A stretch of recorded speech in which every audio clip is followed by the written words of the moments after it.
Ya son Van a dejar todo, meses. aunque siempre estamos con nosotros Sí. jugando con alguna temática para...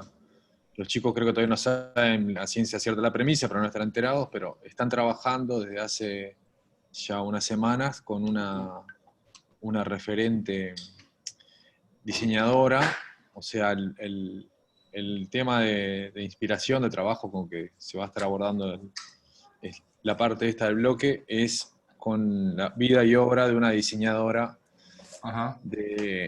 que puede ser desde los 50 hasta hoy día. O sea, es alguien que tiene o que tuvo participación.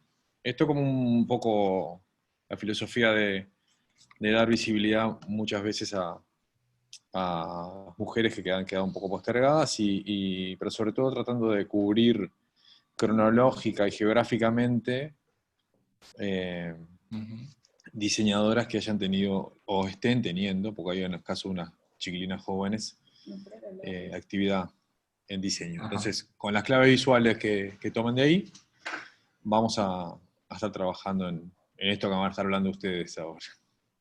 Lindo desafío. Mm, Este, debe haber algunas pero diseñadoras que también trabajaron en el tema del rediseño de algún ajedrez. Mm, seguramente. Y ahora me dejás como la inquietud, el desafío de investigarlo.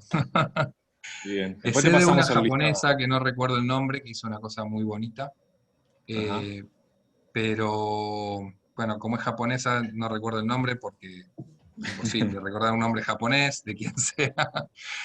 Eh, pero, pero bueno, bueno, está Yoko Ono, ¿no? Y va a aparecer Yoko Ono acá con un mensaje bien interesante, bien potente.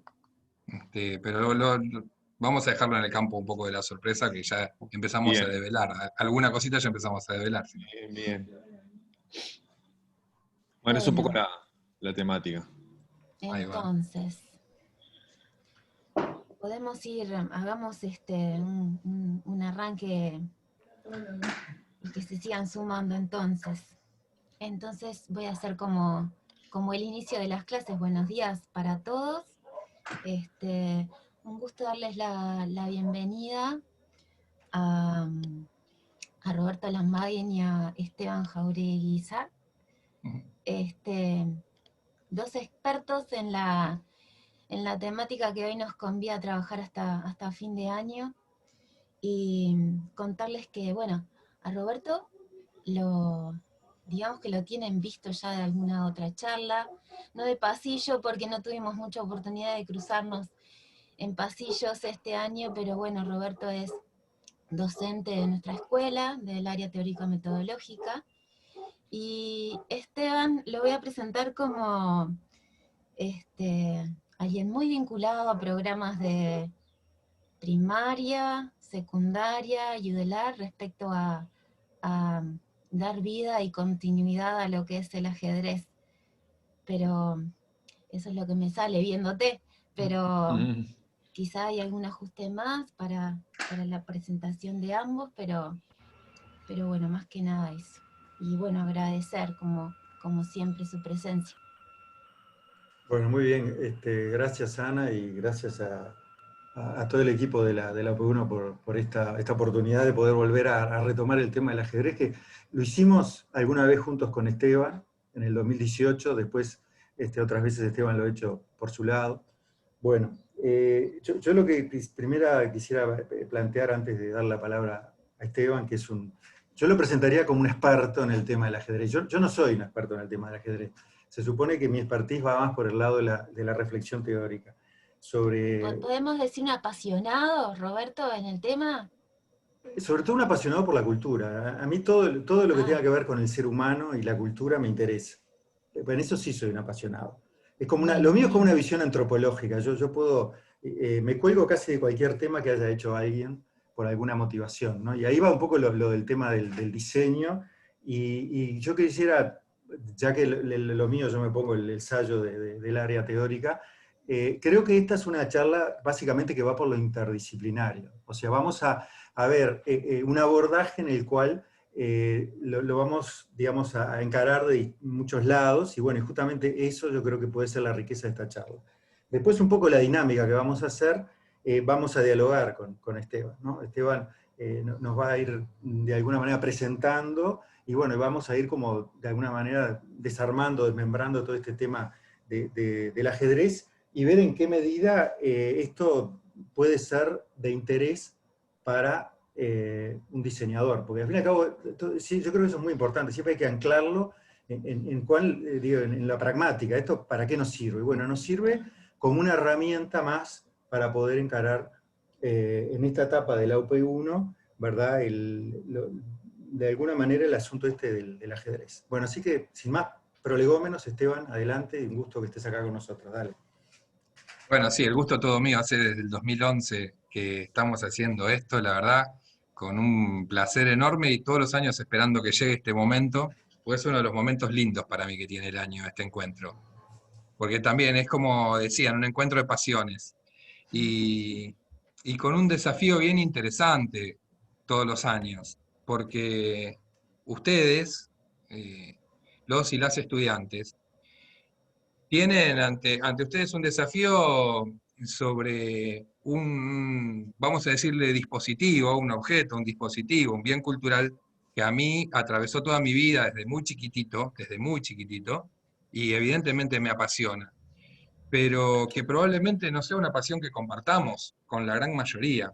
Y creo que el desafío de este rato que vamos a compartir es poderle transmitir cuánto de desafiante, de sorprendente, de entusiasmante, de asombroso puede tener el ajedrez, y que ustedes se encuentren con este objeto y lo puedan mirar desde un lugar distinto y mucho más estimulante. La palabra estimulante me parece como una palabra clave acá en esto que vamos a hacer, y yo voy a estar mirando como este numerito que ahora dice 80, y como que que 6 es 79, o sea que algo me están pasando por la cucaracha, que algo no está funcionando bien en el minuto a minuto.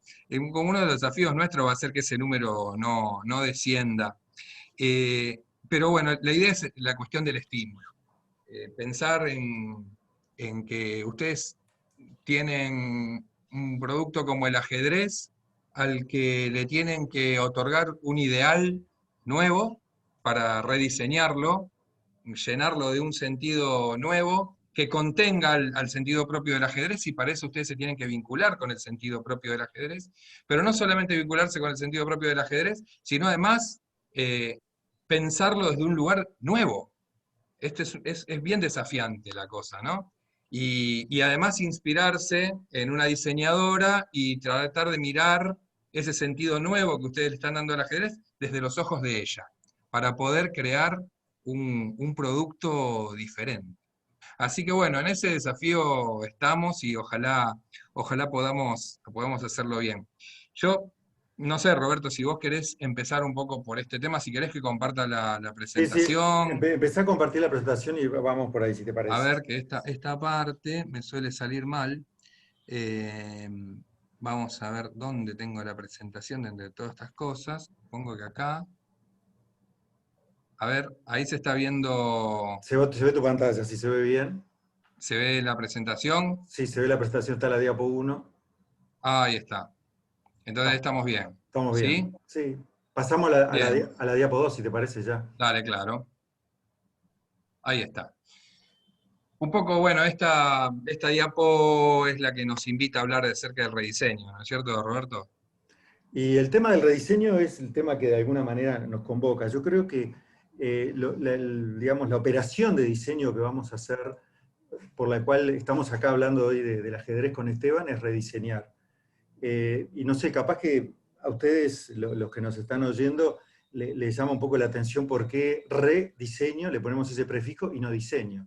Y bueno, se puede, digamos, ver desde varios lados. El primero, el obvio, es que para nosotros el ajedrez es un antecedente. Yo diría que es como un patrimonio en el sentido de un legado que justamente ahora vamos a tratar de abordar de múltiples lados. Es algo que de alguna manera nos precede. Entonces nosotros vamos a intervenir o vamos a pretender intervenir sobre esa preexistencia. Y bueno, el primer desafío del rediseño es justamente ser creativos, porque se puede, que es lo que pretende mostrar un poco esta imagen.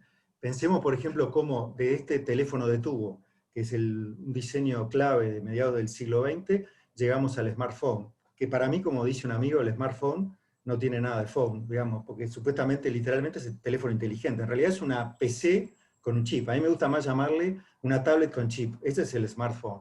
Pero de alguna manera nosotros, por esas lógicas que tenemos con ese vínculo que establecemos con los objetos, con ese mundo material que nos rodea, le seguimos llamando teléfono. Bueno, ¿qué es lo que entonces permanece y qué es lo que cambia? Usando el símil de teléfono, bueno, todavía hablamos por el teléfono y bueno, nos mandamos, ahora que usamos tanto las redes, grabamos mensajes de WhatsApp. Entonces, de alguna manera, la lógica básica está presente, yo diría que es digamos, es un dispositivo que nos permite comunicarnos. Bueno, entonces por ahí va el tema del rediseño. Y la última idea que quisiera comentarles a ustedes es la inspiración. Generalmente, en diseño es muy importante, y sobre todo en digamos, en las instancias del rediseño, ir y visitar ciertos lugares que nos pueden nutrir para poder realizar, digamos, esa operación del rediseño. Yo creo que ahí es muy importante esa idea de la inspiración, que, bueno, viene tan vieja como la humanidad, pero que de alguna manera es siempre recurrir a esos archivos, a esos lugares que de alguna manera nos nutren y cargan la mochila para poder trabajar. Sí, bueno, y hablando de inspiración, es en esta foto en la cual estamos invitados, me gustó mucho la palabra esta, invitados a inspirarnos, ¿no? Que estoy completamente seguro, no tengo la menor duda, de que si hacemos una encuesta, y sobre todo si esa encuesta puede ser anónima, y cada uno y cada una puede decir lo que le inspire el ajedrez, estoy completamente convencido de que los adjetivos calificativos más sinceros van a tener una carga negativa. ¿Por qué? No porque sean ustedes, sino porque en el común de la sociedad, digamos que hay una vinculación entre el ajedrez y un juego aburrido, por ahí aparece, tedioso, de nerds, aparece mucho la palabra vinculada al nerd, relacionada al ajedrez, y digamos son cosas de las que uno preferiría alejarse, o que bueno, si quiere que lo practique otro, pero no yo. No quiero estar vinculado como a estas cuestiones. Que no tengo paciencia para estas cosas. Aparece también vinculado a la inteligencia muchas veces, pero siempre muchas veces como algo ajeno, ¿no? Algo sí, yo he visto jugar, yo he aprendido, pero no me enganché. Sin embargo, sí. Fíjate, Esteban, una cosa, que yo que soy hermano de un ingeniero, ¿viste? Cuando jugaba Sí. mi hermano, que era, digamos, iba a buscar libros en francés para estudiar matemáticas y jugaba con sus amigos al ajedrez, no tenía, bueno, además de los amigos, no tenía más remedio que tener a alguien cerca que me agarraba a mí, ¿viste? Para jugar al ajedrez. Y bueno, y me pasó eso que vos decías, ¿viste? Te queda como esa impronta de que es para algunos el ajedrez. Bueno, para este tipo que es medio nerd y que se pasa leyendo libros de matemática en francés, pues juega al ajedrez. Sí, sí, pero sin embargo, fíjate que algo tiene que tener ese juego, que desde los tiempos más remotos, porque digamos, hunde sus raíces, digamos que historia reconocida, documentada, estamos hablando del siglo V, o sea, 1500 años largos. Hunde sus raíces en el siglo V como mínimo, 1500 años de historia, digamos, de los juegos que sobreviven sobre la faz de la Tierra, es el más antiguo de los que hay hoy, de los que podemos practicar. Hay juegos, por supuesto, mucho más antiguos, pero que no se practican actualmente. Y no solamente eso, sino que además la Federación Internacional de Ajedrez es la tercera federación mundial en cantidad de países afiliados, detrás de la FIFA, que es obviamente la primera, y detrás de la Federación de Atletismo, que es la segunda en cantidad de países afiliados. La Federación Internacional de Ajedrez está cerca de los 200 países. La Olimpiada, que se juega separada, la Olimpiada de Ajedrez de la Olimpiada de los demás deportes, la última Olimpiada reunió a 175 países, lo cual es un número altísimo, con lo cual podemos decirle, creo que usar la palabra que usaste vos, es un patrimonio de la humanidad.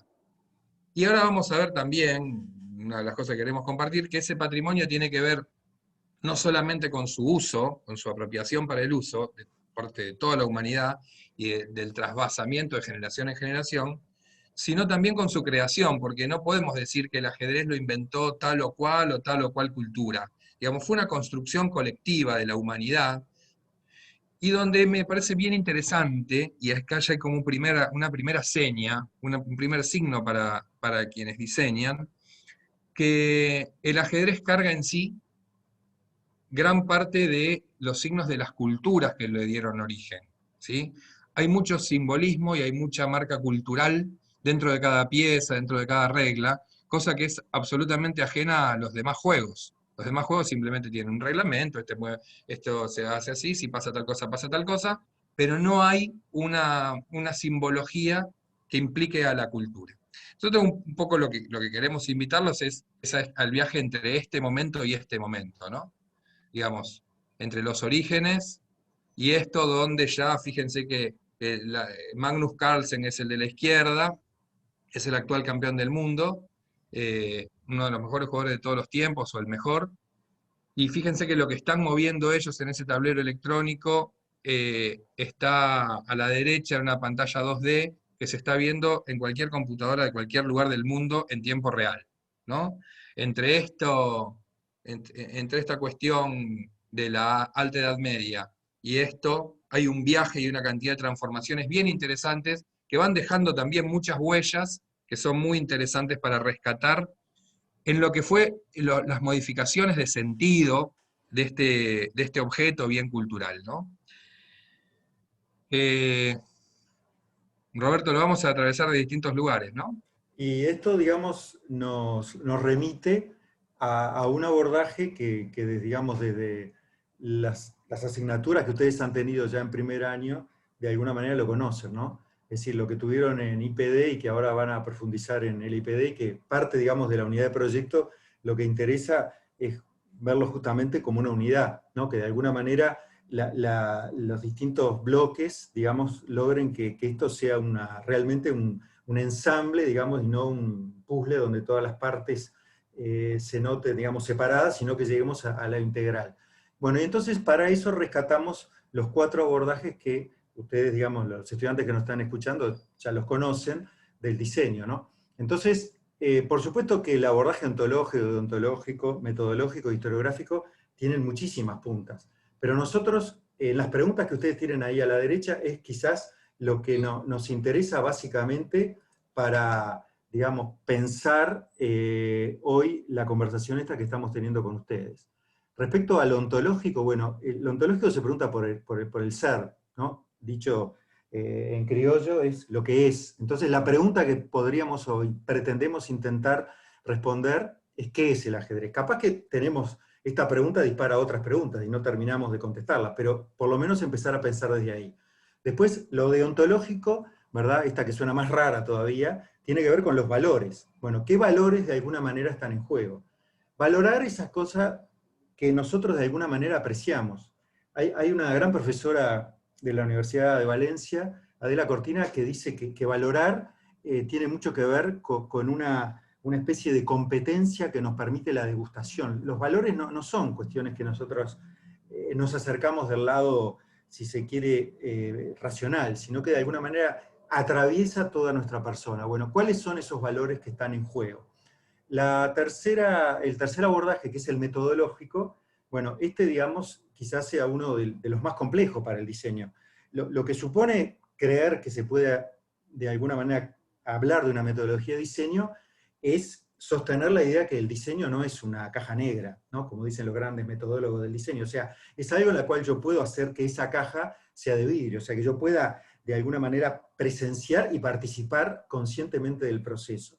En este caso, el proceso de diseño. ¿Cuál es el abordaje que desde ese lado nos interesa más en este asunto que nos convoca hoy? Bueno, ¿cuál es el vínculo que tiene, de alguna manera, este dispositivo, este aparato, ¿verdad?, con el entorno? El entorno inmediato que vamos a ver en todas sus dimensiones, ¿no? Lo primero que ya vimos, que el ajedrez parece que tiene ficha, que tiene un tablero, que hay gente que lo juega. Bueno, ¿cómo es todo ese vínculo? Y por último, que ya lo hemos desarrollado desde el comienzo de que estamos hablando, el abordaje historiográfico, es decir, cómo fue constituyéndose, cómo se fue construyendo este proceso cultural que parece que empezó en la Alta Edad Media y que, bueno, seguimos hablando hoy del ajedrez. Por ahí va la cosa. Sí. Sí, a mí me gusta mucho el abordaje ontológico, y sabes que y el historiográfico, digamos, son las cosas que a mí me generan como más placer, y ahora creo que van a quedar claro. Y sabes que estoy dando un taller, bueno, no es un taller, que con la gente de Facultad de Psicología, y en realidad con el Centro de Investigación en Envejecimiento, el CIEN, que integra profesionales de muy distintas carreras. Estamos trabajando con un grupo de adultos mayores con ajedrez, en los que hacemos una sesión de terapéutica mientras se despliega la situación de juego, ¿no? Yo trabajo desde el juego y los psicólogos trabajan junto con el grupo a partir de lo que las personas van diciendo. Vamos dialogando. Y surgió una pregunta el otro día que a mí me disparó la cabeza realmente. Porque si estuviéramos en un espacio como donde fuera más fácil dialogar, yo les tiraría la pregunta a los y las estudiantes. ¿Qué es el ajedrez? Este formato es un poco más complejo para hacer eso, pero me gustaría invitarlos por lo menos a que lo vayan pensando, y a que vayan pensando en la pregunta que tiró este psicólogo, que es ¿qué es el tablero de ajedrez? Yo nunca me había hecho esa pregunta, y en el mismo momento que él hizo esa pregunta, a mí se me empezó a abrir una cantidad de respuestas posibles, enormes, que me encantó traerlas acá, porque en realidad el tablero es el lugar donde vamos a disponer lo que vayamos a disponer para poder jugar, o para poder hacer lo que vayamos a hacer. Es el mantel sobre el cual ponemos la mesa, ¿no? Sobre el cual ponemos las cosas con las que vamos a comer. Entonces, ¿qué es ese mantel? Y según la respuesta que demos, también van a cambiar las cosas que pongamos arriba. Y también va a cambiar el sentido de lo que hagamos. Y fíjense, ¿no? Esta es un poco la pregunta. Primero, del punto de vista de lo técnico, decir que este tablero es cuadrado, está formado por casillas, y que tiene 8 casillas por lado, un tablero, un cuadrado 8 por 8, ¿sí? Este, y que es escaqueado en colores, y esto no fue toda la vida así, más o menos desde el año 1090, creo que es el primer antecedente de un tablero en colores. Antes era totalmente blanco, lo cual cambió un montón de cuestiones en relación al juego cuando le pusieron color al tablero, pero eso es como de otro nivel de complejidad. Lo que también es importante decir, esto anótenlo por ahí, si van tomando nota, que el tablero siempre se ubica, fíjense, el extremo derecho y el extremo izquierdo, que al tener un número par de casillas, siempre va a tener un color opuesto, el inicio y el final. Entonces, una de las cosas que surgieron como dificultad cuando se le puso color al tablero era, bueno, qué color va a la derecha, qué color va a la izquierda, y se resolvió que la casilla blanca vaya a la derecha del jugador. ¿Sí? Pero bueno, este tablero que tiene estas características técnicas, de las cuales podríamos hablar un montón más, que es ontológicamente, volviendo a la pregunta del ontológico, a mí se me ocurre una cantidad de respuestas, ¿no? La primera me gusta mucho con una autora argentina, se llama Graciela Lleines, que habla sobre el juego de unos lugares increíbles. Es esta cosa pintada con tiza en el piso. Ella habla de la rayuela, ¿no? La rayuela como todo el conjunto de rayas que nosotros trazamos, donde nos dibujamos un espacio para poder jugar, ¿sí? Entonces, pensándolo como rayuela, estamos pensando en un espacio delimitado de juego. Como la primera definición y más sencilla, que nos lleva al campo de lo lúdico. Pero también hay un montón de metáforas que piensan el tablero de ajedrez como el campo de batalla, ¿sí? Y ya no es lo mismo, puede ser pariente, puede tener que ver, pero no es lo mismo si yo estoy pensando en una rayuela y pensando en mi hija de 5 años saltando del 4 al 5, que pensar en un campo de batalla. Ya es otro tipo de cosa lo que va a pasar ahí arriba, ¿no? Pero también hay muchos y muchas que lo piensan y lo usan como un campo de experimentación científica, de elaboración, de análisis, de discusión, de producción de discursos, de provocar, digamos, algunas cuestiones y después constatarlas, analizarlas, refutarlas, falsarlas, digamos. Es una actitud completamente distinta el que se acerca a este objeto desde lo científico que el que se acerca desde lo lúdico, o los que lo piensan como una metáfora de la vida, digamos, ¿no? Y hay muchísimos, muchísimos, muchísimos ejemplos. Garry Kasparov, uno de los grandes campeones mundiales de la historia, escribió un libro que no se llama Cómo el ajedrez imita la vida, sino que se llama Cómo la vida imita el ajedrez.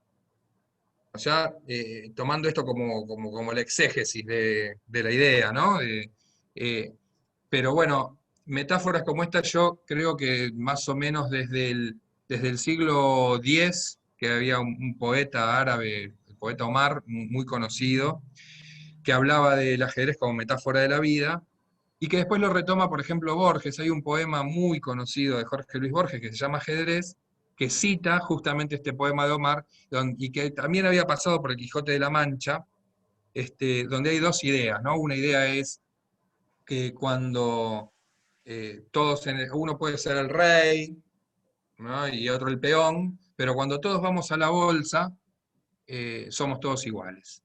Y dice una cosa más, el Quijote agrega ahí, Sancho Panza en realidad lo dice, que peor aún, porque como el rey es el más pesado de todos, queda último en la bolsa y los peones suelen quedar arriba. Y hay una segunda idea, tanto de Omar como de Borges, que aparece en esto de que Dios detrás de Dios, él dice, el hombre mueve la pieza y Dios mueve al hombre, que Dios detrás de Dios la trama empieza, ¿no? Y hay una idea que se podría profundizar más después de Borges, que el hombre creó una máquina con una inteligencia incluso superior a la de él, entonces la máquina mueve la pieza, el hombre cargó la máquina, Dios creó al hombre, y qué Dios detrás de Dios, ¿no? Y esto puede quedar como en un loop muy, muy interesante. Digo, como para enriquecer esta idea de la metáfora de la vida, que Con, ya re- se había complejizado con respecto a eso que vos acá. decís, Esteban, me parece Sí. interesante el tema de pensar el diseño en clave de metáforas, ¿no? Porque Ujú. en respecto al tema de la ontología del diseño, ¿cuánto le debemos al pensamiento analógico? Para un diseñador es uno de los referentes fuertísimos que hay en la manera de pensar el diseño, ¿no? Pensemos que las dos opuestos que generalmente están en casi todos, haciendo una gran generalización en los dispositivos de diseño, y yo diría que en la indumentaria también, son los más pegados a la vida, los más vitalistas, y los más pegados a aquellos productos artificiales que están más vinculados con la máquina y con el desarrollo de lo que llamamos hoy la tecnología. Y que el ajedrez tampoco es ajeno a eso, por todas las cosas que vos estás diciendo, ¿no? Entonces ahí yo creo que lo podemos poner en clave de que un diseñador piensa con metáforas, ¿no? ¿No te parece?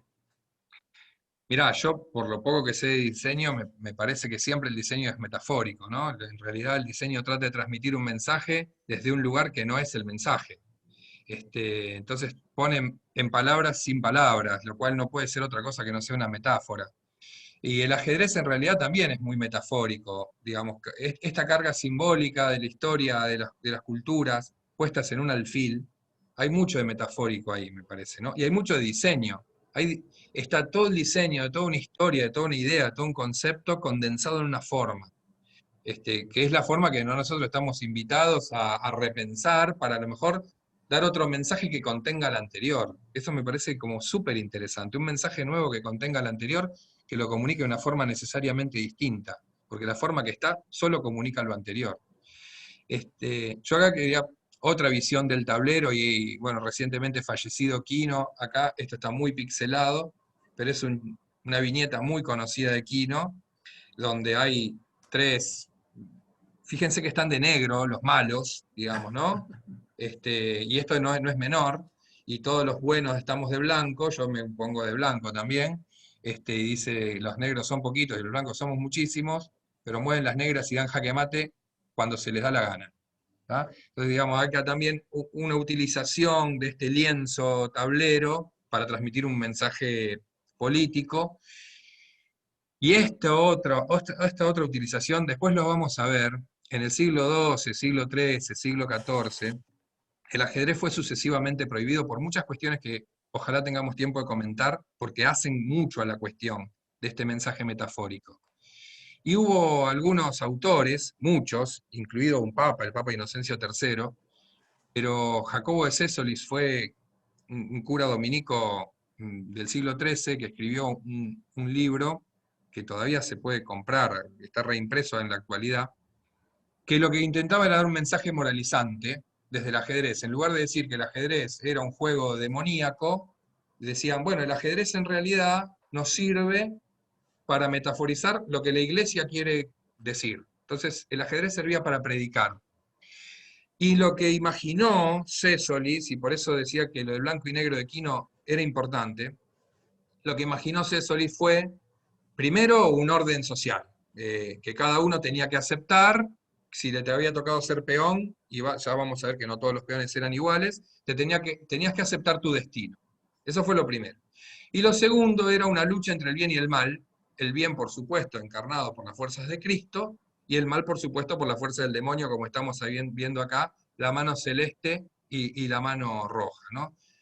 Por primera vez en la historia aparecen las blancas y las negras representando las unas al bien y las otras al mal. Y una cosa que después quedó impregnada, ¿no? y transversalizó todo. Resulta que las blancas y las negras era un invento bastante reciente, recién como en el año 1000, 1100 aparecen piezas blancas y negras, porque normalmente las piezas eran blancas y rojas, o doradas y rojas, y no había piezas blancas y negras. Pero bueno, después vamos a hablar de esto, pero estaban ya las piezas blancas y negras, y Sessolis las usa para decir el bien contra el mal. Y no solamente el bien contra el mal, era el cielo contra el infierno. El tablero pasaba a ser una especie de purgatorio donde estaba la lucha si me voy al cielo o me voy al infierno, ¿no? Y eso iba a depender de cuánto yo aceptara los designios de Dios. Y lo explicaba, ¿no? Fíjense qué otra manera tan distinta de ver ese territorio delimitado por 64 casillas. Y fíjense qué otra forma tan distinta de pensar ese territorio, y fíjense qué distintos son los personajes que habitan ese territorio en uno y otro modelo. ¿Sí?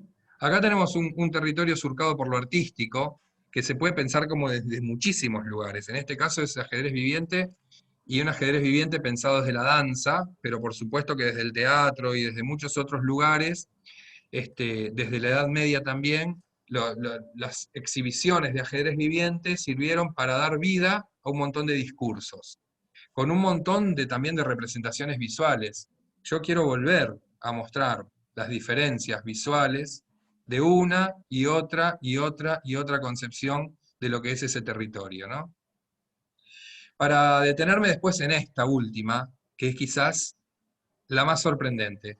Esta imagen, no sé si saben de dónde está tomada, pero es de un libro mítico de Lewis Carroll, Alicia a través del espejo, que en realidad se llama A través del espejo y lo que Alicia encontró allí, que es un sueño.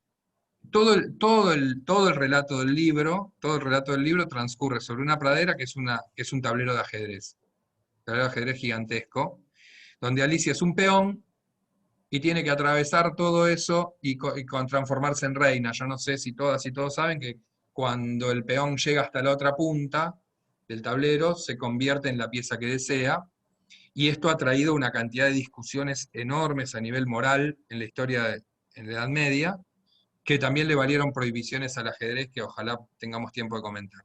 Pero esta idea del tablero como un campo onírico, un campo de sueños, aparece en Lewis Carroll, y otra vez nos remite a una geografía diferente, y otra vez nos remite a personajes completamente distintos que son los que lo habitan. Aparece un conejo, aparece un tren, aparece la señora del mantón, aparece la reina roja, ¿no? En un tablero poblado por blancas y negras había una reina roja en Lewis Carroll que estaba escapada del mazo de naipes. Entonces, digo, esta cosa onírica me genera también una forma de inspiración distinta de cómo yo puedo pensar esta geografía y cómo la puedo hacer habitar por personajes completamente diferentes.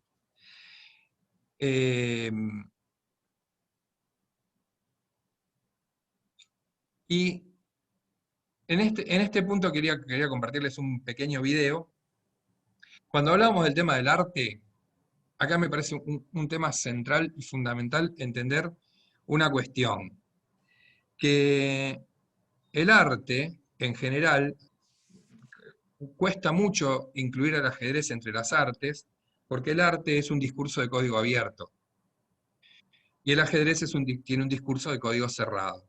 ¿A qué me refiero con esto?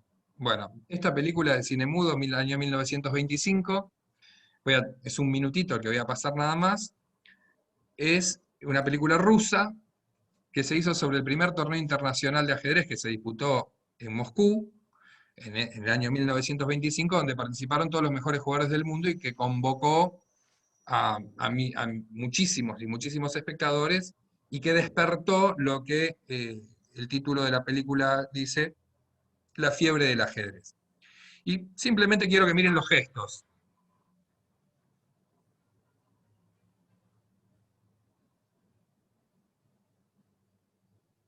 José Raúl Capablanca, campeón del mundo de esa época.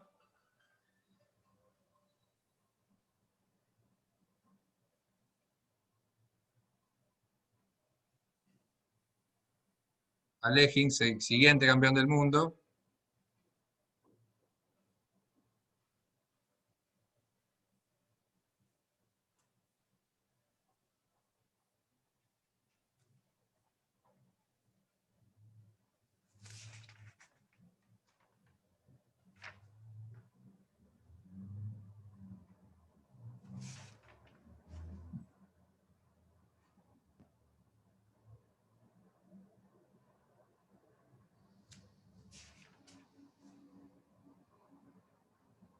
Bueno, la idea de traer este pequeño corto acá es para mostrar el tema de la emoción. Y la emoción es lo único que nosotros nos vincula con el arte, pero como les decía, en realidad las artes son de código abierto y yo me puedo emocionar o no con una música, con una pintura, con un diseño, con una escultura, con una obra de teatro, aunque yo no haya estudiado nada y ni sepa absolutamente nada de ese arte, ¿sí? Pero no me puede pasar lo mismo con el ajedrez. Estas caras de sorpresa, de risa, de admiración, de incredulidad, de lo que fuere, que estaban expresando todas estas personas al ver lo que estaba pasando en esos tableros de ajedrez, solamente podían expresarlas si entendían o tenían una forma de dialogar con lo que estaban construyendo los jugadores. Y la idea del arte a mí me resulta bien interesante pensarla, por ejemplo, desde cuándo de una jugada despierta emoción y placer artístico en el ajedrez. Y bueno, de alguna manera, cuando desafía las leyes, lo que podría ser para un malabarista desafiar las leyes de la gravedad. Bueno, parece que va a caminar por esa cuerda y se va a caer y anda y da vueltas y hace la vertical y paro de manos en una cuerda a 10 metros de altura y llega hasta el otro punto y no se cae. Bueno, en el ajedrez pasaría más o menos lo mismo. Si yo entiendo, interpreto lo que está pasando ahí, este hombre, esta mujer puso esa dama, esa reina ahí, se la van a comer, está completamente loco, ¿cómo va a hacer eso? Pero resulta que desafía todas las reglas de mi intuición y mi lógica, y había hecho una jugada maravillosa que después terminaba siendo ganadora. Pero para poder interpretar eso, para que a mí me pase lo que le pasaba a todos estos espectadores que acabamos de ver en el corto, yo tengo que poder interpretar el código. Por eso me parece tan interesante, que desde algún lado ustedes se vinculen, aunque no sepan jugar al ajedrez, con algún lugar que les despierte placer e interese el objeto ¿no? Que estamos compartiendo. ¿A vos qué te pasa con el ajedrez, Roberto? Y yo ya te conté algo de lo que me pasa, ¿no? Sí, a mí sí. No, no, a mí, digo, lo que me pasa a mí, digo, esa No, experiencia. no, digo, a mí sí me contaste, pero digo para que le cuentes. Ah, para que cuente a todos, Claro. a todas y todos. Y el ajedrez, bueno, está marcado por eso que yo ya te dije al principio, esa primera experiencia en la cual, claro, lo vi como digamos, como una cuestión en la cual requiere como una concentración que quizás me cuesta tener para el ajedrez. O sea, me di cuenta que es más que mover las piezas, yo creo que si mueves las piezas no jugás al ajedrez, pero me di cuenta que requiere, digamos, una suerte de, como yo te diría, que entrar en esa mística, y ahí yo lo engancho, porque ahora te habla no el Roberto no de hace mucho tiempo, sino el Roberto de ahora, que es lo que me quedé pensando en lo que vos decías recién del código abierto y eso. Y yo creo que el asunto está en la experiencia estética. Yo creo que la Ujú, experiencia estética, justamente ahí es de lo que trata lo que llamamos estética, ¿no? La estética es la capacidad de conocer a través de lo sensible. Entonces, ujú. cuando vos, por ejemplo, ves una narración que puede ser una película, ¿cuándo es que te colgás de la película? Más allá que te enganche o no, que puede ser una película, una serie, ahora que estamos hablando de Netflix, viste que el cine tiene una cantidad de dispositivos, que es en lo visual, que básicamente, como dijo alguien el otro día, una cosa bien interesante, al cine lo único que le falta es el olfato, ¿no? Porque tiene lo Sí. visual y lo sonoro.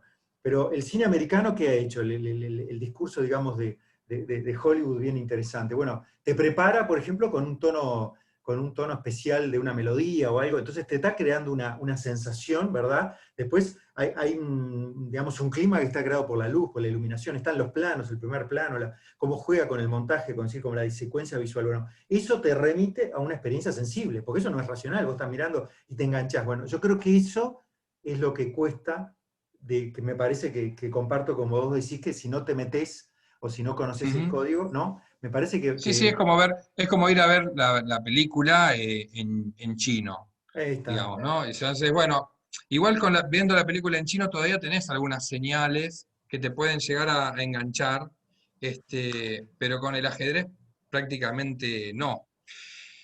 Y ahora vos decías, ahí traías una palabra, dice, bueno, que si solo movés las piezas no estás jugando. En realidad, bueno, hablando de código estético, yo creo que en realidad la palabra clave es emoción.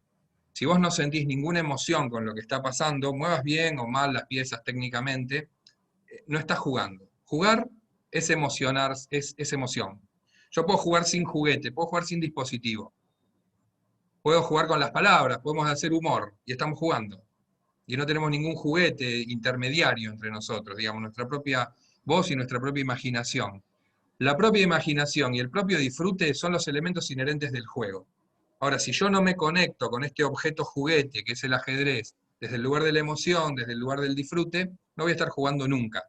Y puedo jugar técnicamente muy bien o muy mal, eso no importa.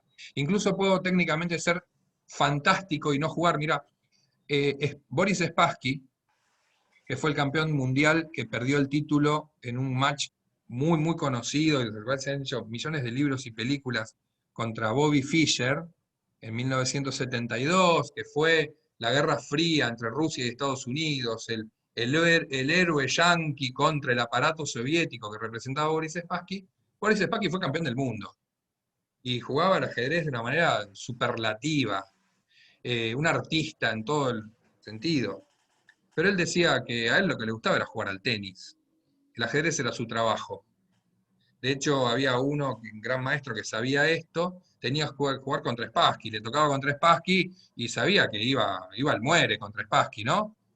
Y su estrategia para enfrentarlo fue ir vestido de shortcito, remera y la raqueta de tenis. Entonces cuando llegó Spassky, puso la raqueta de tenis al lado de la mesa y lo miró. Spassky no dijo nada. Jugaron y a las pocas jugadas le ofreció dejarlo en un empate y miró la raqueta de costado, ¿no?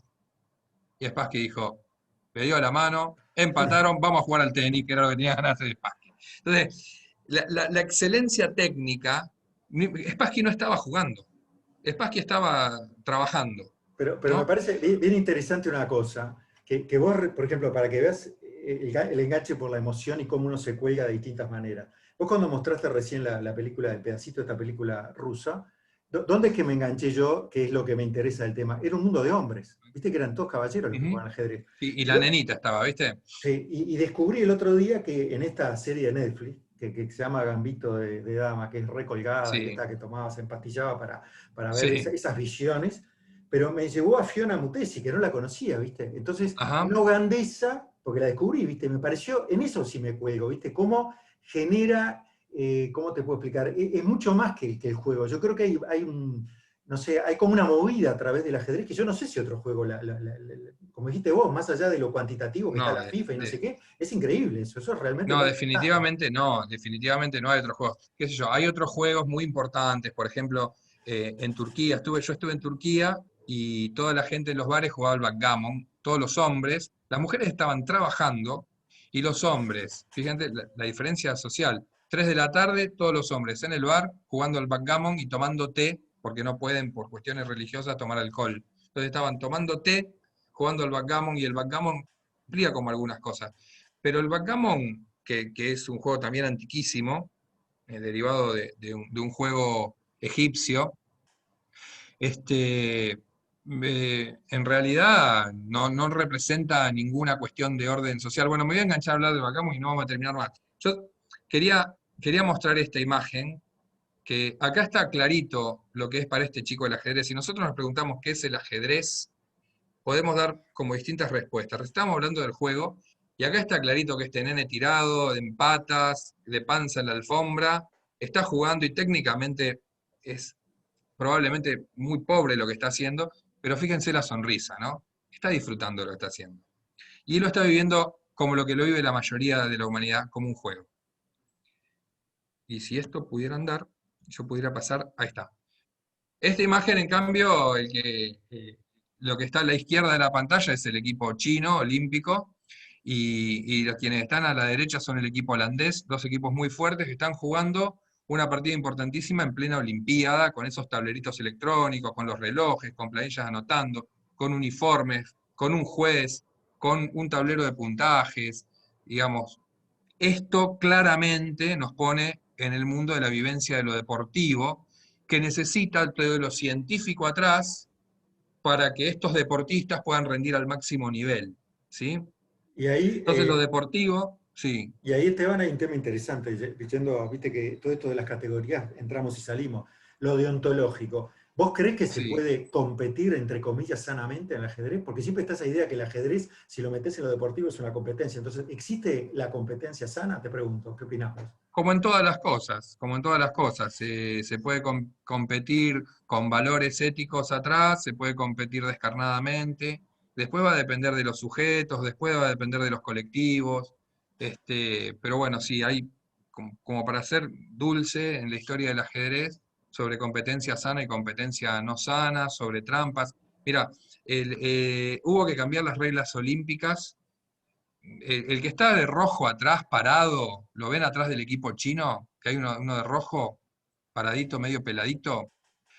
Ese es el entrenador. El equipo francés, hizo trampa en la Olimpiada de, no me acuerdo si 2010 creo que fue, y hubo que cambiar las reglas. El entrenador antes podía circular libremente entre los jugadores, y ahora solo puede estar a sus espaldas, no lo tienen que ver, porque el entrenador francés se paraba de frente a sus jugadores y con un código que habían inventado les decía jugadas. Es una cosa muy loca, pero bueno, a nivel competitivo ha pasado absolutamente de todo. Pero lo que me parece sí como sustancial es este niño jugando, esta gente compitiendo, los científicos generando insumos para los competidores, y el arte, y ahí en el arte uno piensa, cuando piensa en arte de ajedrez, piensa en Marcel Duchamp, pero podríamos pensar en muchos otros. Vladimir Nabokov para mí es como un ejemplo súper interesante de un escritor que amaba el ajedrez y que en realidad lo único que hacía, no le gustaba jugar al ajedrez, le gustaba inventar problemas artísticos de ajedrez, problemas súper desafiantes de la imaginación, de la de él para crearlos y de la del otro para resolverlos. Y Vladimir Nabokov, escribió un libro que se llama Poems, en mi inglés es pésimo, Poems and Problems, donde él recopila sus mejores poemas enrabados con sus mejores problemas de ajedrez, y ese libro es una delicia, ¿no? Es el autor de Lolita, que fue una película que después Stanley Kubrick llevó al cine. Y Duchamp decía que el ajedrez, Duchamp llegó a dejar el arte, fue uno de los artistas más relevantes del siglo XX, se fue a vivir a Buenos Aires para no hacer arte y solo dedicarse al ajedrez. Después llegó a jugar en el equipo olímpico francés, teniendo como compañero de equipo al campeón del mundo, digamos, ¿no? Él decía, he llegado a la conclusión personal que si bien no todos los artistas son jugadores de ajedrez, todos los jugadores de ajedrez son artistas. Eh, y acá, eh, sí, sí, digo, a ver, vamos para atrás. Arte, ciencia, deporte, juego, son todas formas que uno se puede vincular con ese dispositivo, con ese objeto, con ese bien cultural cargado de historia y simbolismo que es el ajedrez. Pero en realidad, para mí esto tiene un origen como mucho más profundo. Y un origen mucho más profundo que marcó toda su historia y que marcó la historia de las prohibiciones del ajedrez. Y que yo sé que esta película a vos te encanta, Roberto.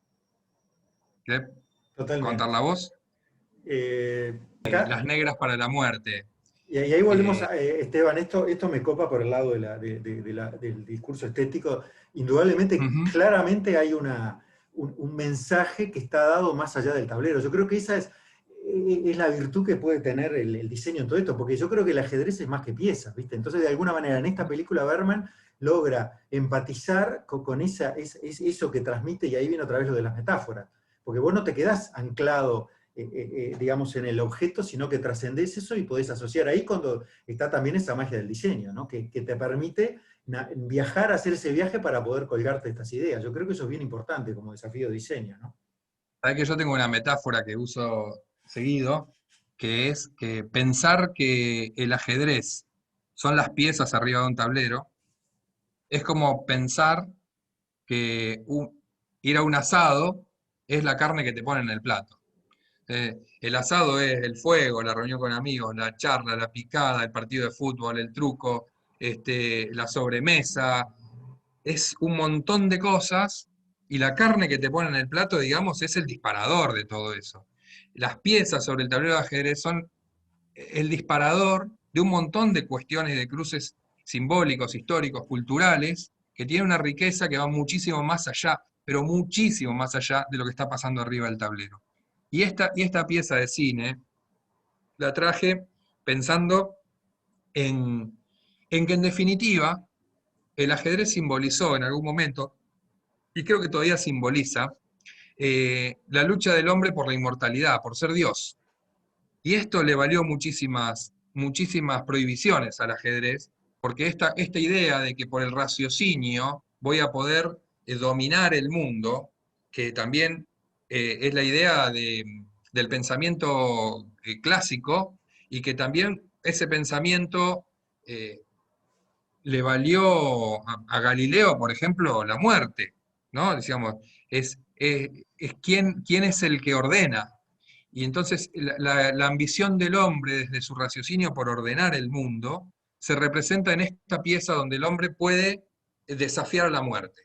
¿Sí? Para mí esta idea que nos remite un poco como al origen del ajedrez, ¿no? El ajedrez, yo le decía, siglo V, la India, y fíjense qué interesante, en el siglo V no teníamos ni dos equipos, teníamos un 8x8.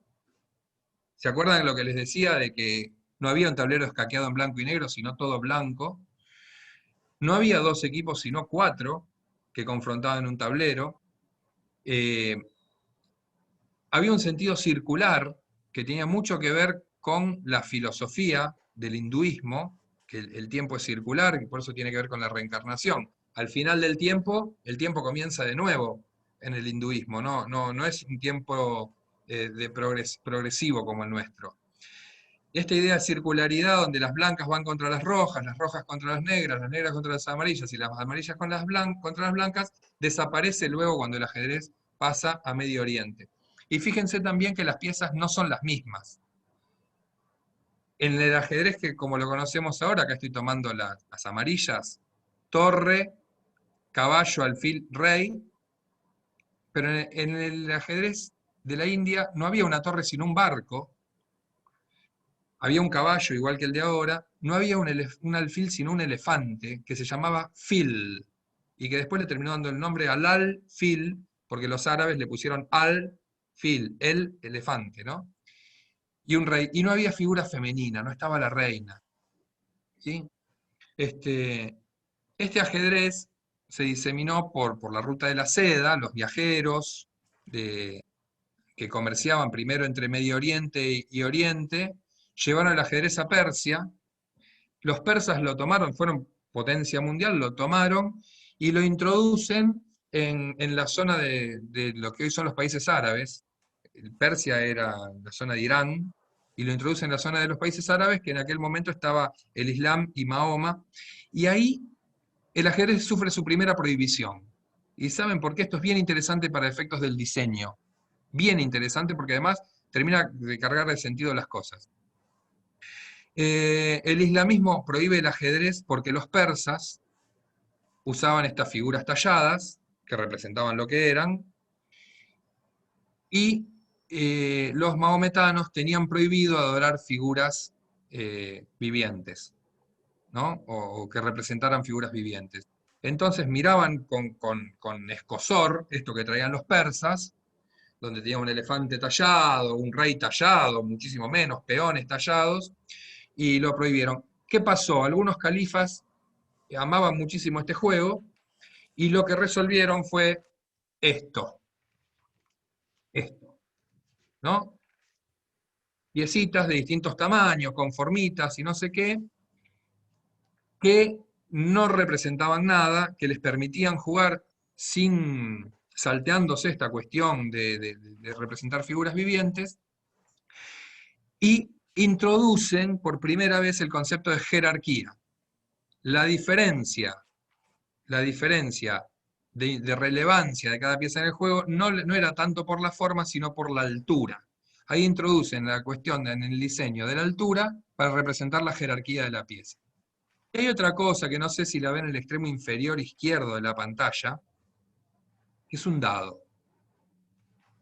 No está muy claro en la historia del ajedrez, hay mucho debate, si desde los orígenes o si después se incorporó, el ajedrez se jugaba con un dado.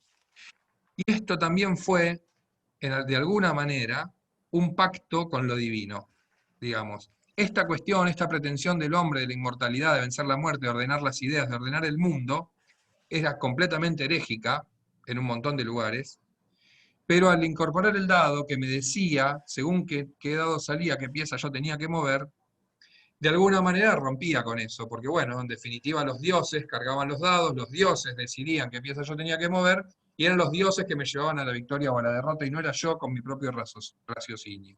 Entonces acá aparecen como dos ideas bien interesantes que nos llevan luego a esto es lo que yo les comentaba antes, ¿no? de Jacobo de Chesolis.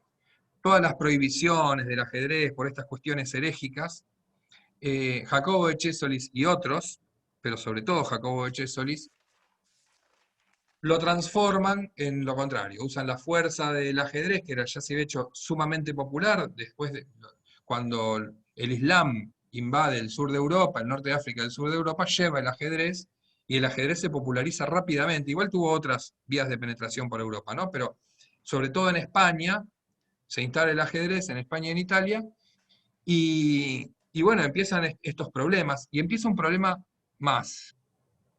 ¿Se acuerdan que les decía que no había figura femenina? Y que eran de A4. Bueno, el ajedrez en Medio Oriente se transforma en un juego frontal de confrontación, y aparece la conformación que conocemos ahora. Las rojas estas se ubican junto a las blancas, las amarillas se ubican junto a las negras, y somos uno contra uno. Pero ¿qué pasa? No podemos tener dos reyes. Y aparece ahí primero una figura que es el fers, el alferza en España, que es como el visir, y que es como el consejero del rey, que es el que se pone a su lado, y tiene un movimiento muy pequeño. La reina hoy es la pieza más poderosa del juego, pero en aquel momento solamente movía un pasito en diagonal.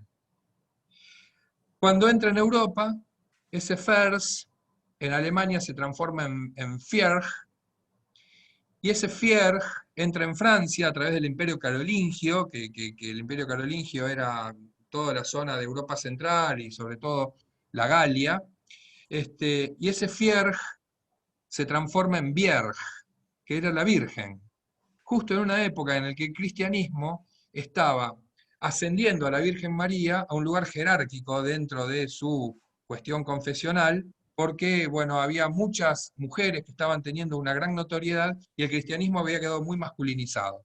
Entonces, ese Fierg se transforma en Vierg, y ese alferza se transforma ya en una figura femenina. Y ahí aparecen un montón de problemas. Sobre todo cuando el peón llegaba hasta el otro lado y se quería transformar en Vierg, y aparecían dos Vierg sobre el tablero. con lo cual el rey pasaba a ser bígamo. Y esto está completamente documentado en la historia del ajedrez, fue uno de los motivos por los cuales se prohibió el ajedrez porque no podía haber un rey bígamo. Y también había un peón que no podía cambiar de sexo. No podía pasar de ser una figura masculina a ser una figura femenina, era absolutamente inaceptable en la época. Con lo cual se solucionó que ya el peón no pasó a ser una nueva alferza, sino que pasó a ser un peón alferzado. Como peón alferzado se aceptaba. O lo podías, en otros reglamentos, lo podías tener solamente si te habían comido primero tu vierge. ¿Sí? Esto estamos hablando del siglo XI. En el siglo XV ya la reina aparece como la conocemos ahora. Pero fíjense toda la cantidad de cuestiones simbólicas tan importantes que empiezan a aparecer a lo largo de la historia del ajedrez, ¿no? Acá, sí. No, Esteban, yo me quedé colgado con lo que vos hablabas de Oriente y Occidente. Hace poco descubrí dos autores que se llaman Ian Marshall y Danan Zohar, que en inglés crearon una categoría que se llama el año 2000 Spiritual Intelligence. Y él dice que deberíamos desarrollar, ¿viste? A partir de las inteligencias múltiples, que se empezó a hablar, y después de, digamos, sobre todo digamos, se habla también de una especie, digamos, de inteligencia emocional, que después fue retomado todo esto, pero también plantean como una inteligencia espiritual.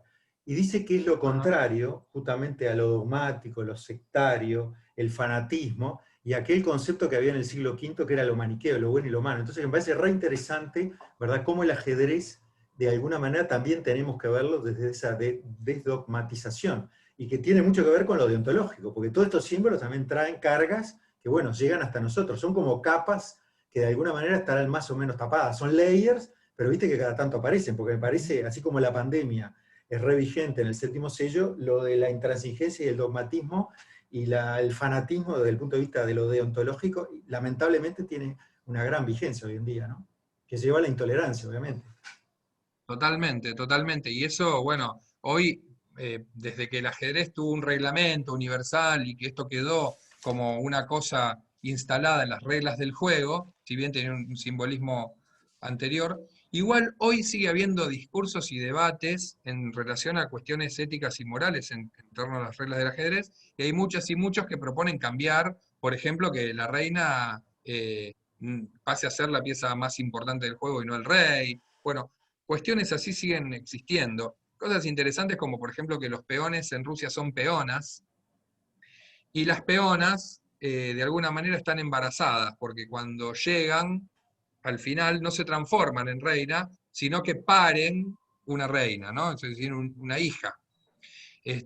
Hay cosas como bien interesantes que yo las traigo acá porque me parece que iluminan un poco y a lo mejor a alguien, cualquiera de estas ideas les inspira algo como para aprenderse de ahí y desde ahí entrar en su viaje loco para rediseñar el ajedrez, ¿no?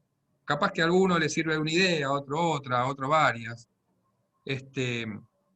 Y bueno, acá hay como una serie de imágenes. Este es un ajedrez que se supone que perteneció a Carlomagno, con una historia muy interesante, donde había elefantes, porque este supuesto ajedrez se lo regaló un califa persa, que sí podían tallar figuras vivientes, y Carlomagno y los persas eran enemigos del Islam, tenían intereses conjuntos.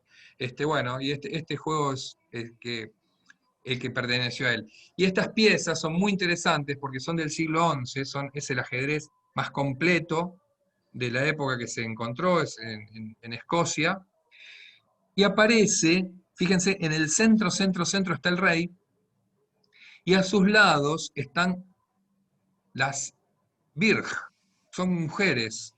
Si bien la reina es del siglo XV, ya en el siglo XI, en Escocia, aparece una figura femenina. Y aparece una situación bien interesante, la mano en la cara, contemplando. Si agrandamos la imagen vamos a ver como el rostro de preocupación. Hay como una actitud completamente distinta a la que tiene el rey. Y esto también habla mucho acerca de cómo fue pensado y concebido el ajedrez o las figuras que componían el ajedrez en una civilización y otra.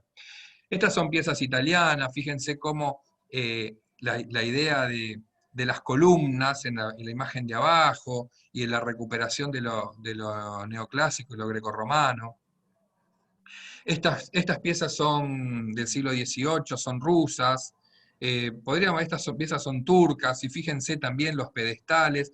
Miren todo el tema de todas estas piezas son de la época barroca, ¿no? Y fíjense cómo, otra vez, la concepción de la época en relación al diseño impactaba en el diseño de las piezas de ajedrez, que por supuesto eran artesanales todavía.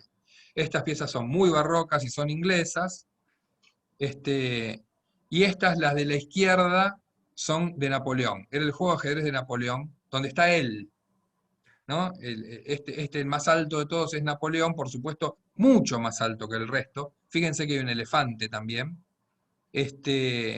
Y por supuesto, darle jaque mate a ese rey había que ser muy valiente, digo yo, ¿no? Pero bueno, esto un poco para hablar de lo que fue el periodo preindustrial, porque después el ajedrez que nosotros conocemos ahora responde a una interfase construida por la revolución industrial, ¿no es cierto, Roberto? Y en la revolución industrial es un antes y un después en el tema del ajedrez, porque el ajedrez, pasá a la siguiente, a ver si es ahí la que Sí, viene. sí. Ahí está, esto es fundamental. Que alguien, digamos, increíblemente a mediados del siglo XIX, que para el diseño es una época bien importante, porque coincide con la primera, digamos, exposición universal que los ingleses, la reina Victoria, digamos, le pidió a Paxton que hiciera una especie de gran habitáculo, un gran contenedor de vidrio, y ahí fue visitada por muchísima gente, y se mostraron una cantidad de productos para presentar el poderío inglés al mundo, y justamente para mostrar los productos de diseño. Y este es un ejemplo clarísimo de cómo los ingleses tienen esa cabeza de diseño, porque ¿qué hacen?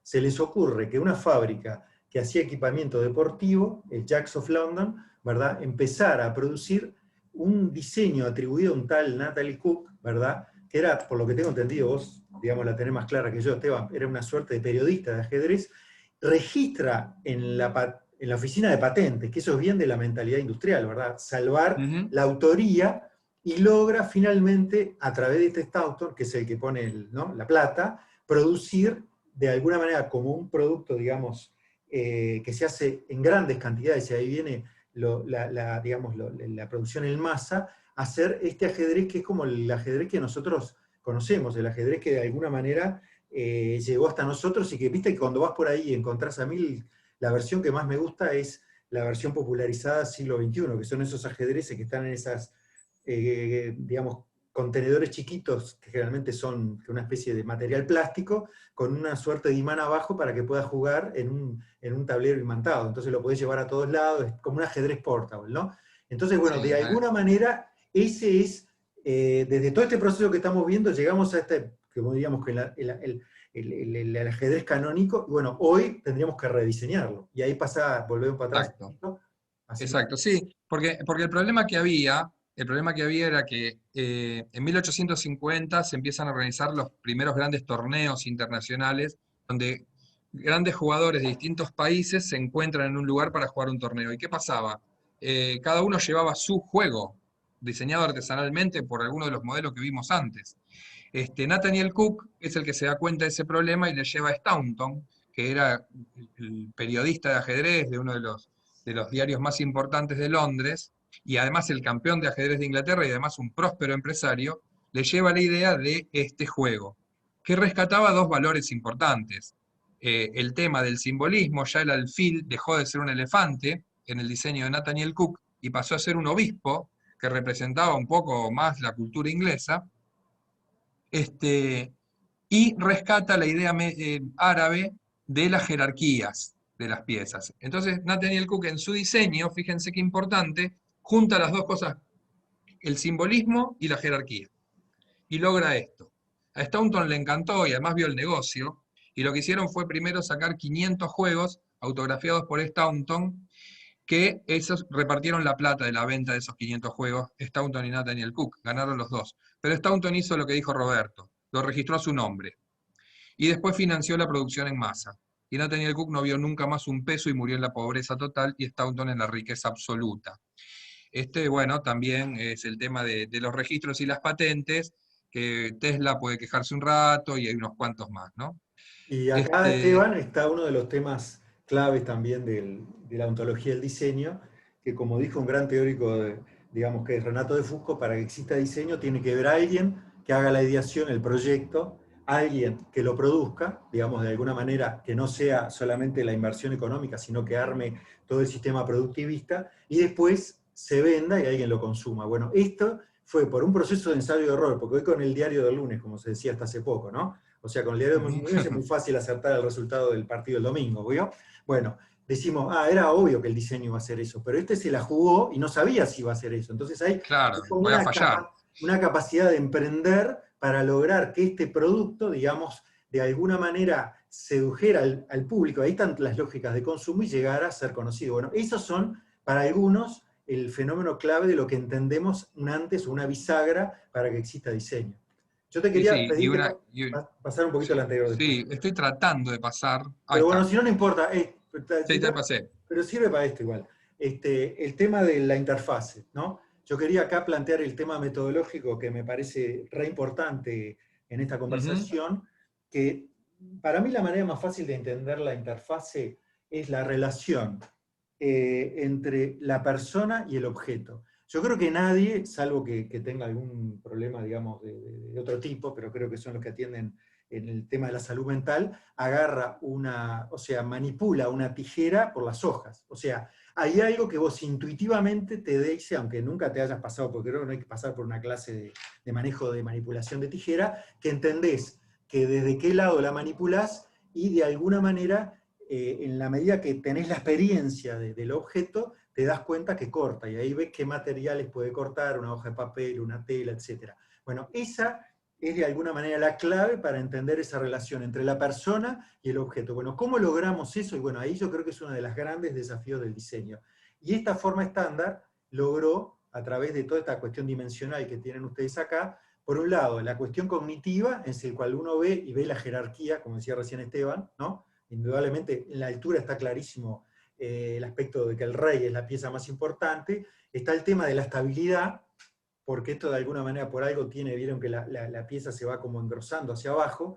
Después está el tema del deslizamiento, que es muy importante. En ese juego que vos me haces acordar, que se compró mi hermano, que fue a una fábrica de billares, porque viste que todos estos lugares siempre estaban entre el billar y el ajedrez, estaban medio juntos, ¿no? Entonces tenía una felpita abajo. Fue la primera vez que yo conocí o me di cuenta, con una curiosidad, que tenía una felpa. Bueno, eso permite el deslizamiento en el tablero.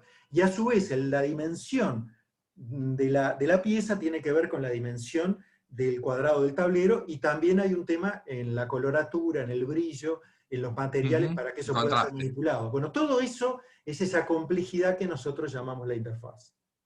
Sí, hay varias cosas ahí.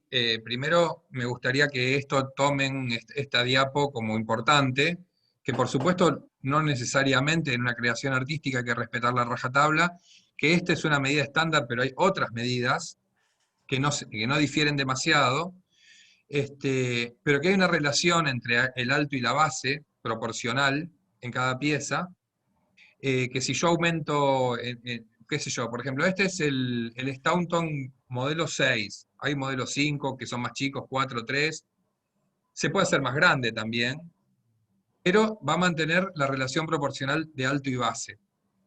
También va a haber una cuestión de peso, porque lo que no te tiene que pasar cuando estás jugando al ajedrez es que mueves una pieza y tiras las de alrededor.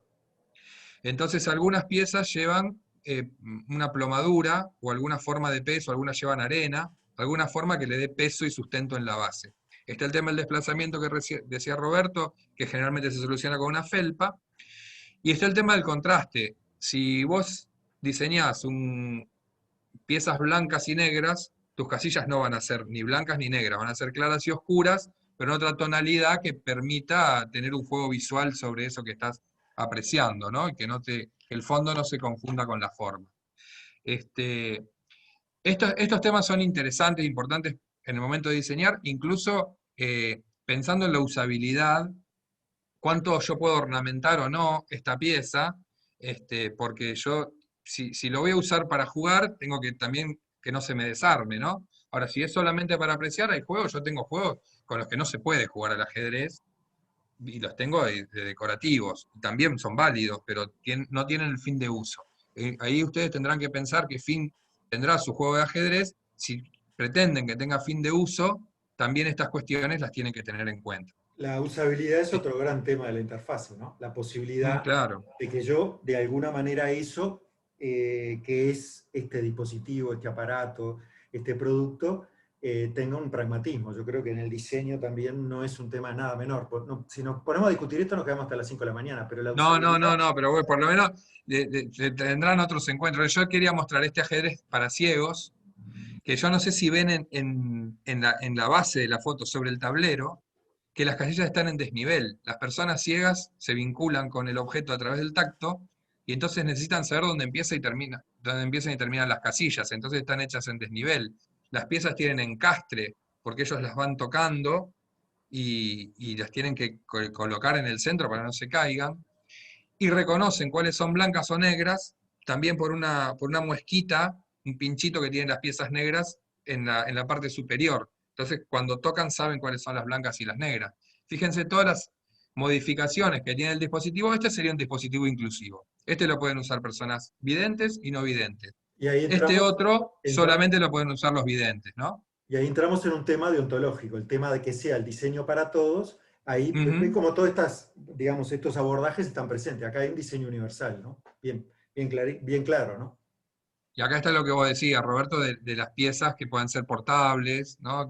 Con imán. También esta Y, es otra idea que puede ser muy atractiva a la hora de rediseñar, incorporar este tipo de cuestiones, Para mí ¿no? la manera del tema de la usabilidad también está muy vinculado con el tiempo que me lleva vincularme con los productos como con las propuestas de diseño. Para mí un claro ejemplo es en el software hoy en día. No tanto en el software, Ujú. sino en los sitios web. A mí hay sitios web que realmente me ponen de mal humor, por ejemplo, las telefónicas, que vos para qué las querés, para resolver de pronto algún problema de pedir un servicio, no sé qué, la Wi-Fi a tu casa, y te venden no sé cuántos aparatos, loco. Yo lo que quiero es que me resuelvas el asunto. Entonces, te pone Claro, una cantidad de filtros para llegar. Bueno, eso también habla de lo que algunos llaman el buen diseño, o sea, la posibilidad de que vos te conectes persona, usuario, de la mejor manera, ¿no? Bueno, este es un ejemplo que es el ajedrez por antonomasia de la lógica funcionalista. O sea, el funcionalismo pretende trasladar la idea del desplazamiento de la pieza. Si ustedes lo ven acá en la izquierda está en planta, ¿verdad? El ajedrez este de la Bauhaus, donde de alguna manera aquel valor simbólico, histórico que estamos conversando recién, Esteban, en profundidad, queda reducido al desplazamiento en el tablero. Entonces, para mí el mejor ejemplo es el alfil. El alfil se mueve en diagonal. Bueno, entonces te hago una pieza que de alguna manera en la iconografía lleva a ser el signo, digamos, de la diagonal. Y el caballo como adelanta, una para adelante y dos para el costado. Entonces, de alguna manera, la L. ese símbolo iconográfico está en la pieza. Y la dama sintetiza el alfil y otras piezas. Entonces, es la esfera, la totalidad. Y a su vez esto, con un tema no menor, que es el packaging. Para mí es de las cosas más maravillosas que hay, que lo podés guardar en tu caja, ¿verdad? Entonces hay como una cosmovisión que es tablero, piezas, desplazamiento de piezas y digamos, el lugar donde lo guardás. Y se produce también esa magia, que es colocar las piezas sobre el tablero. A mí siempre me gustó mucho eso también. Sí, este es un ejemplo también muy ergonómico en el tema de que en la caja entraba todo de una manera muy precisa y en el mínimo espacio posible almacenás el juego, ¿no? Tiene como todas esas cuestiones. Después, como decíamos, el ajedrez inspiró a muchísimos artistas, hablamos de Duchamp, que hizo su propio juego de ajedrez. El juego de ajedrez de Duchamp, además de ser precioso en el diseño de las piezas, eh, tiene, tenía en la mesa incrustado, vieron que el ajedrez se juega con relojes para marcar el tiempo, de cuánto piensa cada uno. Bueno, el de Duchamp tenía el reloj incrustado en la mesa y los dos relojes estaban a la derecha del jugador. El reloj de ajedrez es un aparatito que tiene como dos relojes, uno al lado del otro, con un balancín que cuando para mi tiempo activa el del otro. Bueno, el sistema de Duchamp, y el problema siempre de ese reloj es si lo pongo a mi derecha o a tu derecha, porque a uno le va a quedar más cómodo para accionarlo, suponiendo que los dos seamos derechos. Duchamp tenía la mesa de ajedrez con los dos relojes comunicados, pero uno de cada lado, o sea que a los dos jugadores le quedaba la derecha. Y este es bueno, eran los tres muy amigos, en la casa de Dalí de Cadaqués se juntaban los tres, Dalí, Man Ray y Duchamp, a jugar al ajedrez, y ahí salió un cuadro precioso de Dalí sobre esos encuentros, Y los tres diseñaron sus propios juegos de ajedrez, tanto Duchamp como Dalí como Man Ray. Pero bueno, digo, nosotros nos podemos inspirar en muchísimos artistas posteriores a Staunton que diseñaron juegos muy bellos y que por supuesto se pueden encontrar en la web, que si desde esta charla los inspiramos a esa búsqueda, buenísimo, porque van a encontrar cosas preciosas, realmente maravillosas.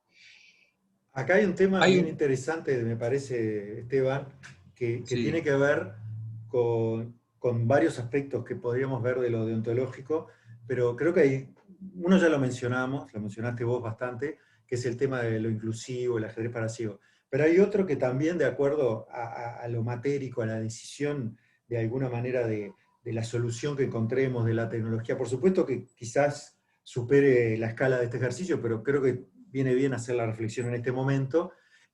Para el diseño es sumamente, sobre todo hoy, digamos, en la coyuntura que estamos, la actitud responsable digamos, que nosotros de alguna manera, en una mirada totalizadora, como algunos llaman holística, bueno, estamos metidos en una esfera para que la vida exista. Y bueno, yo creo que de alguna manera las decisiones de diseño no son para nada indiferentes a eso que llaman la responsabilidad con el medio ambiente. O sea, van en la misma línea, lo que algunos llaman un diseño virtuoso, o son indiferentes o directamente son terriblemente negativas y nocivas, tóxicas para el medio ambiente.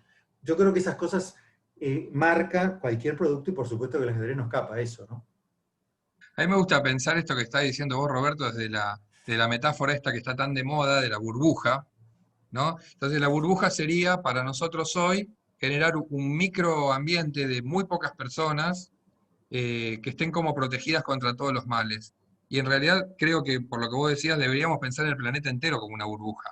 Si pensáramos que el planeta es nuestra burbuja, también, ¿no?, evitaríamos un montón de cuestiones que tendrían y tienen que ver con esta cosa que estamos hablando del diseño y de pensar cómo impacta en esta burbuja colectiva. Y tal cual, porque además el diseño yo creo que está muy vinculado con el hábitat. Entonces, de alguna manera, para que ese hábitat pueda existir como permitir de alguna manera la vida, y bueno, nuestras, digamos, conductas de diseño, del tipo que fueren, no son indiferentes para nada, ¿no? Mira, hubo una compañera ahí que comentó en el chat, yo hace un ratito traté de mirar un poco lo que decían, que decía, el ajedrez representa tanto la cultura que asusta. Y bueno, la verdad me resultó muy interesante la reflexión de la compañera y a lo mejor, mira, yo estuve mirando el minuto a minuto, en el tope tuvimos 95, en este momento estamos 90, expulsamos solo a 5, así que a lo mejor la compañera que dijo eso no está entre el grupo de los 5 y nos está Hola, escuchando. Ah, estoy ahí acá, pero está. se me está tranqueando mucho el internet.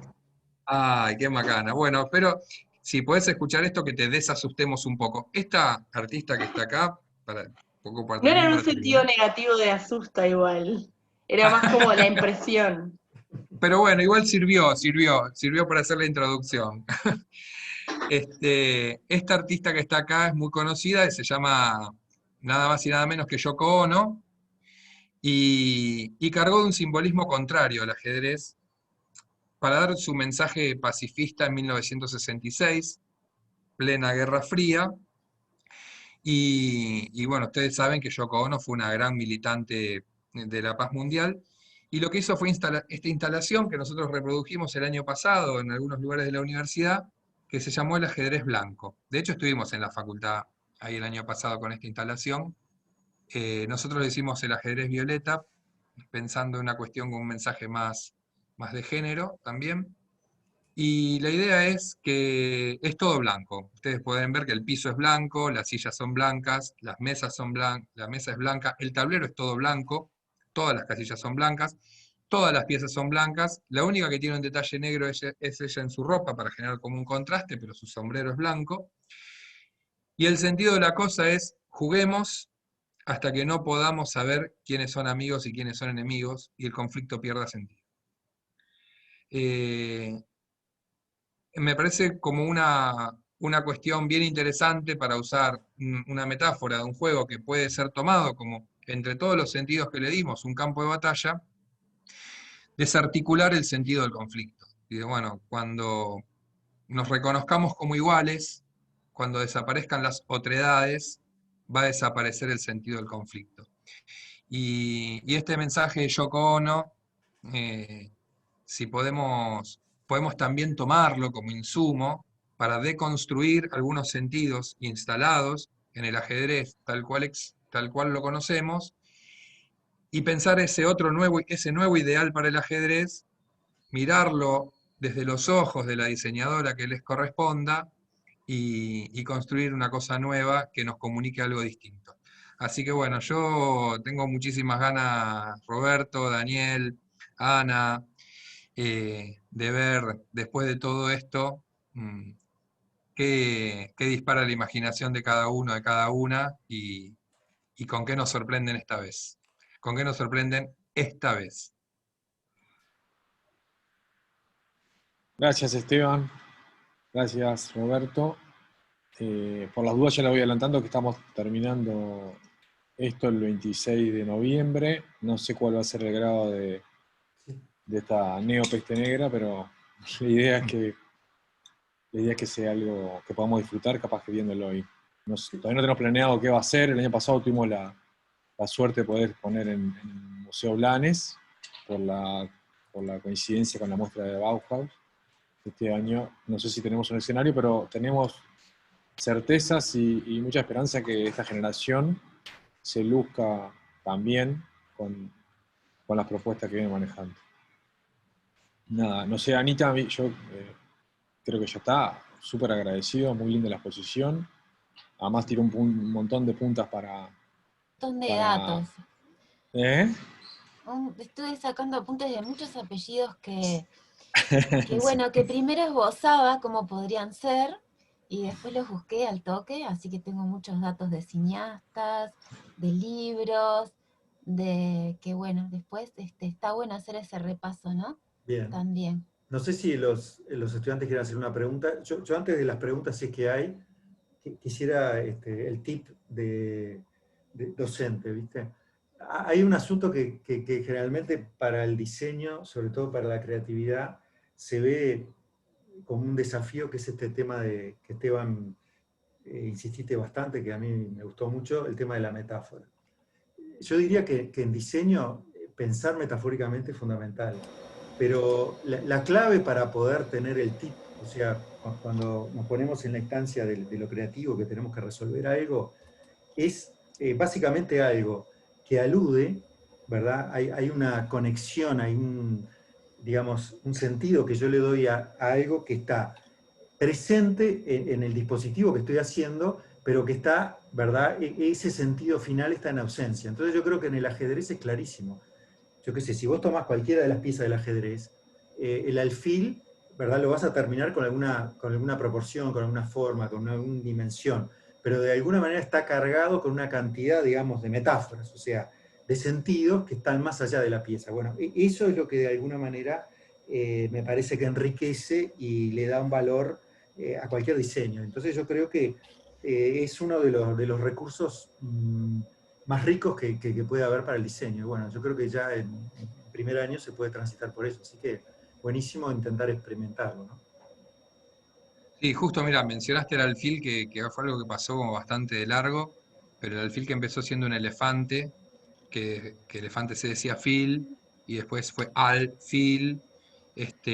Cuando entra en Europa, como los árabes diseñaban sin formas, y alfil no significaba absolutamente nada para los europeos, termina como bishop en Inglaterra, como obispo en Portugal, como alfil en España. Los españoles no se tomaron mucho trabajo de cambiarle el nombre, digamos, está, le dejaron alfil y no significa nada.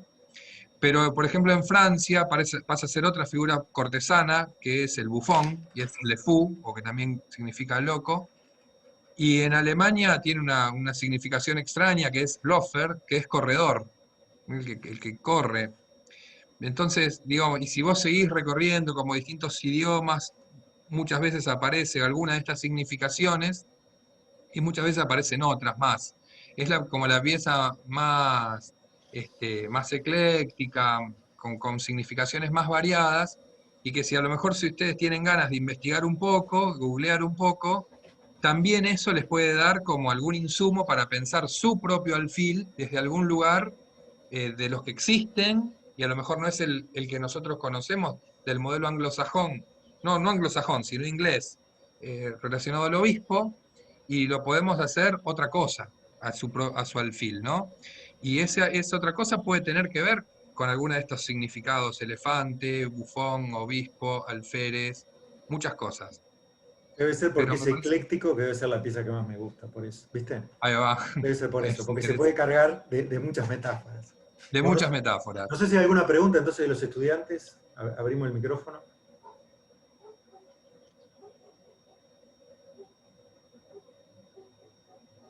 Qué momento. Lo peor que te pueden hacer no hacerte ninguna pregunta. Esa es una de las No cosas, sé, pero ni mejor ni inventen peor. una. Es A ver, bueno, una puede ser pregunta. bueno o malo eso, ¿no? Puede Claro, ser. no. Yo, una pregunta, ¿de qué cuadro sos? Una pregunta, una. Bueno, yo puedo, hola, buen día. Buenas. Hola, Santi. Muchas gracias por la charla que nos brindaron, estuvo muy buena. Más que una pregunta, nada, simplemente agradecer por este momento brindado.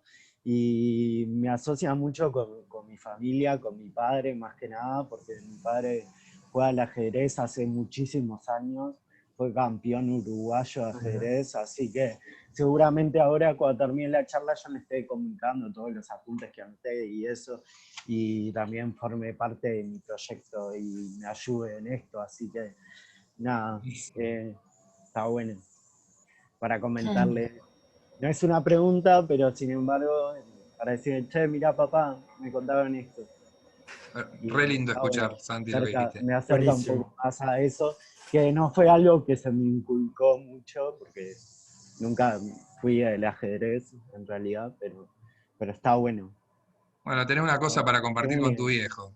Está Sí, buenísimo. re. Buenísimo. Gracias. A vos. Como decía Esteban y Roberto Vinicio de Moraes, ¿no? La vida es el arte del encuentro, y acá el ajedrez convoca eso, a dos personas encontrándose, y ahora a los estudiantes y las estudiantes haciendo ese encuentro entre este juego oficial de Stoughton con las claves visuales y basadas en la vida y obra de la diseñadora que tiene cada uno. Así que hay como un encuentro sobre el encuentro. Tal Buenísimo. cual. Muchas gracias, Buenísimo. profes. No, Muchas por gracias, favor, a ustedes Esteban. por Muchas gracias, escucharnos. Roberto. Bueno. Bueno.